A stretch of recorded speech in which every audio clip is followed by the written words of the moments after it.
Hello. Time for 11:30 at 11:30. Highlights from the Silver Linings Playbook here this morning with Paula Shaw.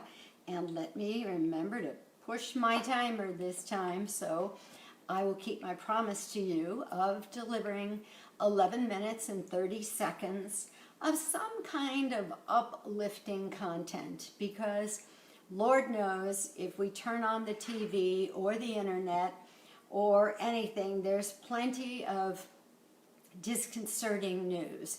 There's plenty of stuff that's trying to knock us off our balance and off our sense of centeredness and feeling somewhat even-keeled. And so my goal on this little show every day is to give you 11 minutes and 30 seconds, which is the length of a segment on my radio show, Change It Up Radio. 11 minutes and 30 seconds of some good news, of something that feels kind of uplifting to talk about rather than something that's going to drag us down. Because remember, guys, this is a time when we have to be diligent about taking care of our energy. You know, sometimes when let's just say life before COVID-19, there were days when you just had a great day, right? Or something you were going to do, or people you were going to see, or an event you were going to, that made your day spectacular. And that gave you a nice uplifted feeling in the beginning of the day. But we don't have those places that we're going and those people that we're getting together with to make us happy these days and to keep our energy up. So I think it's really incumbent upon every one of us to be actively working at that each day. So, you know, in the past I've talked about have some structure. You know, you might want to get up, have a routine.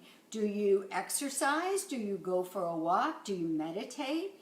Do you jump right in the shower? What do you do? I find, I don't know about you guys, but it's a big deal to make the coffee in the morning. You know, I kind of savor the beans, I smell the bag, I take a moment and just as it's grinding, and I just smell that smell of fresh ground coffee beans and just putting it together. That, I think, is one of the blessings of this time, because we didn't have time to do all that before, right? I mean, I don't know about the rest of you, but I've really gotten into eating slow cooking steel cut oats. No more instant oatmeal. There's time to cook the oatmeal in the morning. Have the real deal. Get into the fun of it. But along with taking care of our energy, I have a couple of tips I want to pass on to you. One of them is, and it may say, call me crazy, call me silly, but this actually has science behind it. Our posture and how we stand has a lot to do with how we feel. So there is something called the power stance. And I want to tell you guys, I had to do this today without my jammy bottoms on because I'm going to stand up. So I had to put some real pants on. So this power stance is very simple. You won't be able to see the bottom of my feet, but you stand with your feet apart and your hands on your waist and your chest lifted. And then in that posture, so you got the body thing down, you just kind of take some nice deep breaths. And I kind of like to amp this up a little by visualizing myself as a superpower while I'm doing this, So whoever your favorite superpower is, with each breath, see she or he. See your chest with a big medallion on it, or a breastplate of some beautiful metal, or whatever makes you feel strong and powerful. That's what you want to do, to just amp this up even more. But just having your body in that posture is very, very powerful. When we stand with our feet separated, that gives us a feeling of solidness, like we're grounded to the earth. And which is really funny, because a lot of women, and I used to do this all the time, we'll tend to stand on one leg and cross the other leg over our foot or something, we'll will tend to, or maybe we lean on one leg. I'm a former ballerina, so I sometimes stand on one leg with the other the other foot up around my knee and passe, because that was just a natural stance. And you'll see a lot of dancers tend to do that. But we're going for the power stance today. So 2 feet solid on the ground, hands on the waist. That will do a lot to help shift your energy. Another reminder that I gave you this a little while back, but this is called the occipital hold. One hand across the forehead, resting there, the other at the base of the skull. Just simply hold your hands in that position and breathe for like 3 minutes, and that can make a huge difference.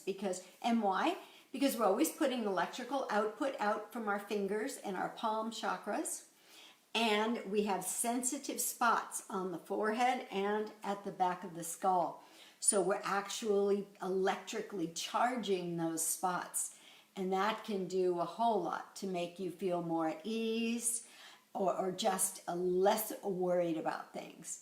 And that's where we want to be these days. We want to be into ease, into gratitude, into just acceptance.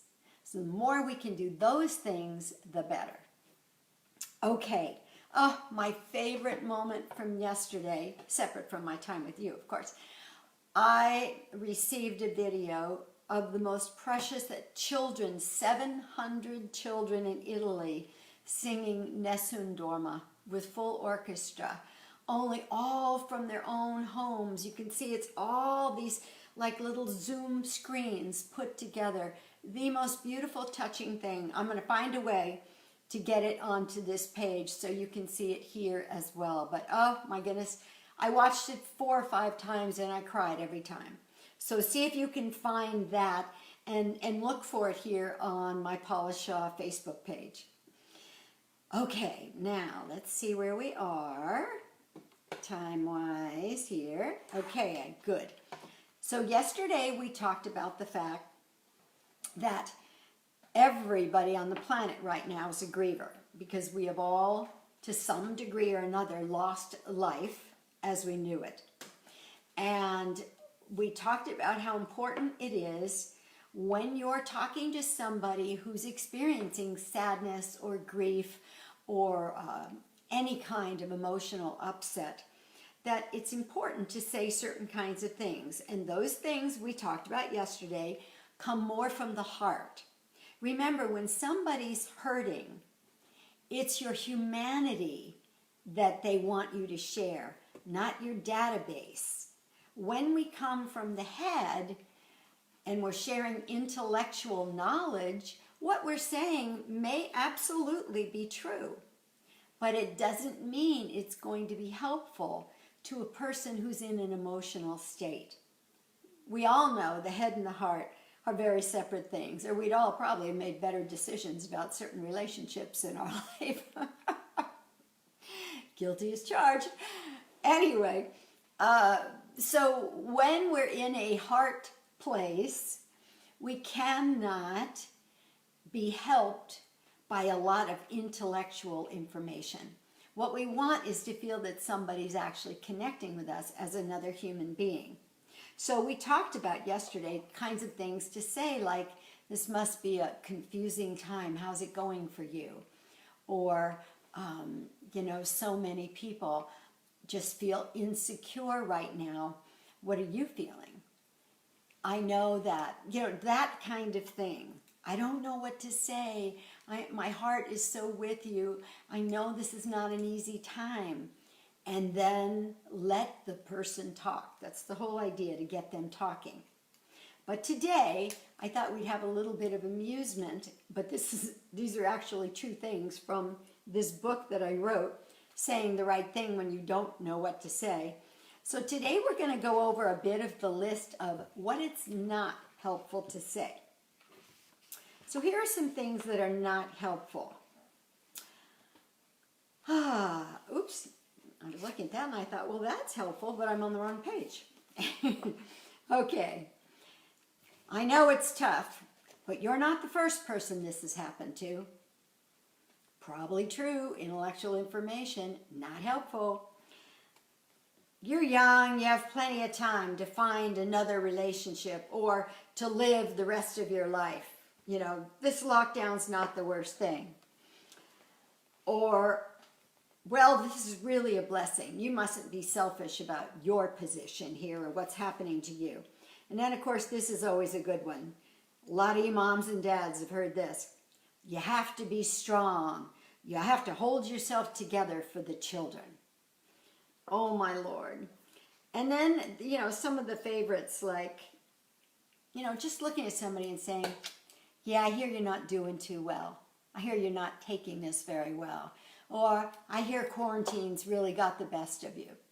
Yeah, see, that's not going to help. Guess why? Feels like judgment, doesn't it? Feels like, so what you want to remember when you're trying to have helpful conversation with somebody, don't lecture, don't criticize, don't judge. And even if you don't think you're doing any of those things, if what you're saying can feel that way to somebody else, then that's how it's going to be interpreted. So remember, we're coming from the heart. We're coming from our humanity. We want the person not to feel so alone. You know, like I might say to somebody, I know this is really a tough time for you, having the kids home and trying to work from home, and I guess you're on top of the schooling and everything. You know, that sounds pretty helpful, doesn't it?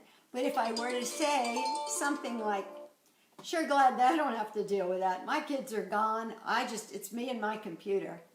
You know, doesn't really share that simpatico, that feeling that, yeah, I get what it's like. So remember, that's an important thing. And tomorrow, when we get together, I want to touch on what are some good things to say if you're the person who just received a comment from somebody that's trying to be helpful, but they feel judgmental or critical to you instead. How do you respond? Because we don't want to just keep trying to avoid people. We need to find a way to respond so we take care of ourselves so our inner children still feel safe. All right, we'll talk about that tomorrow. I look forward to seeing you all then at 11:30 for 11:30. Highlights from the Silver Linings Playbook. Okay, guys, Paula Shaw saying over and out. And one more time before I go, I'm going to indulge myself in a close-up view of the screen so I can see who's here. Oh, hi guys. Chuck, Stephanie, Catherine, LNMC Cardi, I love you. And Brad, hi honey. Thanks guys, thanks for being here. I love you and I'll see you tomorrow. Take care, stay safe. Bye-bye.